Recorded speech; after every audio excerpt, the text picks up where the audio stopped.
everybody. Welcome. Jeff Shore here, and glad to have you with us today with my very, very special guest and a great friend of mine.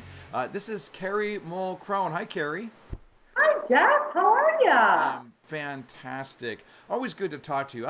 I think people who know you are going to agree. Generally, when they have a conversation with Carrie, they just feel better about life afterwards. So it's a beautiful thing. It's a beautiful thing. And I'm in my home office in Auburn, California. What part of the world are you in, Carrie? I am in the Twin Cities in Minnesota in my home office. Pretty good. Love technology. Absolutely, absolutely. All right, so we're Minnesota based. Are you Minnesota born and bred? Are you native to that area? Oh, wow. Been here like almost forever. How many forevers do you get in your life? I'm not sure. Born in Springfield, Illinois, but my bigger part of my forever was here in Minnesota. Yeah, yeah. All right, a beautiful, beautiful place to be from. I want to talk a little bit about your emphasis and your specialty. And one of the things that we look at, uh, you've got a really great spin on what we look at in the new home sales world, in the real estate world, because you are really into thinking about this business as if it were a retail environment. And your book is exactly about that. It's about what we do to try and borrow some of the best practices from retail and think about this as a retail environment. Can you give us a little bit of an origin on that thought? What was it that got you thinking this is how we really need to be approaching this as home builders? You know, it's really kind of a funny story, and I'll try and give you the Cliff Note version, Sure. but like you know me, Cliff Note with me sometimes is difficult. But I was hired by a builder to go do a quick little shop of a person in the model, right? Like we all have done. And I went, and first person wasn't there, not on time. Second, I went in, and this is absolute truth, Jeff. I am not going to make this up. I walked in, she's on the phone, like we all do, giving me the phone sign language, like look around, like always happens. Yeah. So I'm kind of waiting for her to get off. She doesn't. The long and the short of it is, she stayed on the phone the whole time. Hmm. So, needless to say, shop didn't happen. I had a little extra time on my hands. I was by a mall, so I thought, hey, here I go. Right. And I walked into an Ann Taylor loft and had a fabulous experience. Yeah. Don't need to go into all that, but just left with bags. I felt like Julia Roberts in Pretty Women. Yeah. And that was it. I got in my car and I thought, you know what? Retail, models, stores, customer experience, sales process, it's all intertwined. And then my wheels just went. Yeah. That's amazing. That is great. And so then your job was to try and figure out how do I take those principles and bring them over to new home sales. When you're out then as a shopper, and if you're thinking as a retail shopper, what are some of the things that you look for, especially as it relates to the experience, the interaction with the individual? What are some of the things that you look for at when not in a new home environment, but just when Yeah, you're at a mall or a store or anything else? What are some of the things that yeah. really attract you to that environment? Great question. I think when all of a sudden my insides are saying, I like this person.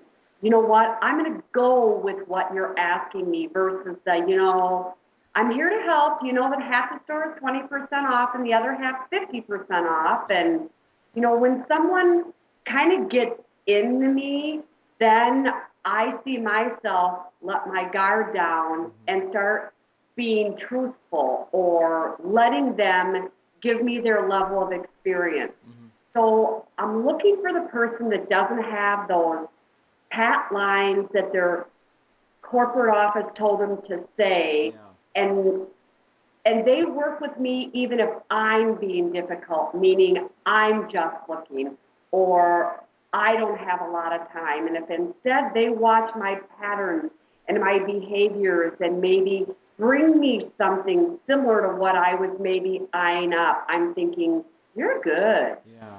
So part of this is just that honesty, that let's be real, let's take off our sales hat, and I'm not going to see you as having a buyer hat on. Let's how about this? I'll be a human being and you'll be a human being, and we'll just kind of connect as human beings here. Perfect. I mean, the deal is that everybody has a script at the beginning of every encounter. Yeah. They come in with a script like, I'm not going to fill out a card and I don't want you to help me. And we have the script that says, I have to figure out why you're in here, so I'm going to ask you these questions. And in the middle of that is, in 30 seconds or less, how do we trust each other so that we really can help both of us? Yeah, yeah. I look at it this way when I'm talking to salespeople. Yeah, I challenge them to become what I refer to as coffee worthy, and the test is you've met somebody for just a few minutes. Would you have a cup of coffee with that person? It's not a matter of is this my new BFF or are we going to vacation together? It's just a matter Yeah. of would you have a cup of coffee with? Because when we think Yeah. about it, we think the characteristics of people who we would want to have a cup of coffee with: friendly, engaged, outgoing, interested, interesting. These are all of the things that we would look for at a salesperson anyway. So it sounds like there's a big part of it. Now, here's the question that I have for you.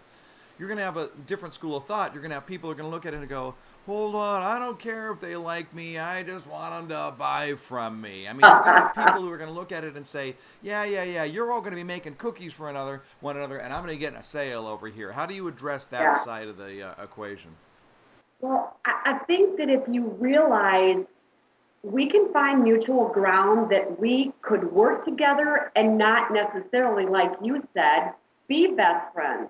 Can we work together and help each other and not necessarily like each other? Not decide that after this, hey, I'm going to call you and we're going to love each other happily ever after and you're going to stop back in the model all the time. I still have a level of expertise. I, as a salesperson that's in the model, I can help you. I know my stuff. So let's agree that you share with me, I'll share with you, and together we'll be able, as just people, just as humans, to get something from each other. And it doesn't have to be the relationship. See, Jeff, I think we've overused a little bit relationship selling. Does that mean we will have a relationship after we purchase together? No, it means we have to design and develop a relationship to work together. Does that make sense? Yeah, so part of it is you have to really define relationship. Is relationship to you meaning you're bringing me cookies and we're having dinner and all of that, or is building like I don't. On the one hand, I could look at it and say I don't have a relationship with my doctor, and we've never gone out to dinner together. Yeah. But I will tell you something. He knows me fairly intimately, if you know what I mean. So is that the dividing line you're talking about? Yeah. It's the relationship in the context of what we're trying to accomplish here. Exactly. The relationship that allows us to share great information to be able to help each other. Because at the end of the day, does someone really want to go to 10 models? Yes. Yeah. And does a salesperson really want to have to dig into the hearts and souls of 10 people when they really could hit it off and help one person? Right. That's the deal. Yeah. Okay, last question here. If you had somebody, if you were working with a salesperson, We're having a blast. I know we are, but we get limited on our time on these things. We'll do another one. How about that? We'll do another one. Hit me with your best shot. Okay, all right. If you had a brand new salesperson, and I mean it was like day one on the job, and they came to you and they said, Kerry, give me one piece of advice here that would help me to be successful for years and years. I want this to be my career. Give me one piece of advice that'll help me be most successful for years and years to come. What would you tell them? Oh, I would tell them, and I know this is going to sound cliche. I just know this, That's right. but love what you do. Yeah. Just when my biggest compliment of all time in models has been when someone, as I'm going through my shtick and helping them, they say to me, you really like what you do, don't you? Yeah. And I'm going, I do. Yeah. That's what you have to do at the end of the day, when you put your head on your pillow, you spend way too many hours doing what you do as a living. Yeah. So love it. Just love it. Yeah, yeah. That is great. Thank you very much. And now, if people want your book, they can go to, is it kerryandco.com? Is that correct? Did I get that Yeah, right? that'll get them there. So kerryandco.com to get Kerry's outstanding book on how we use the best of retail principle and bring it into our sales office under our model environment. It's fantastic. You will benefit from it. Kerry, I can't thank you enough. We'll do it again. Fair enough? Fair enough. Thanks, buddy. All right. Thanks so much. You too. Have a great day.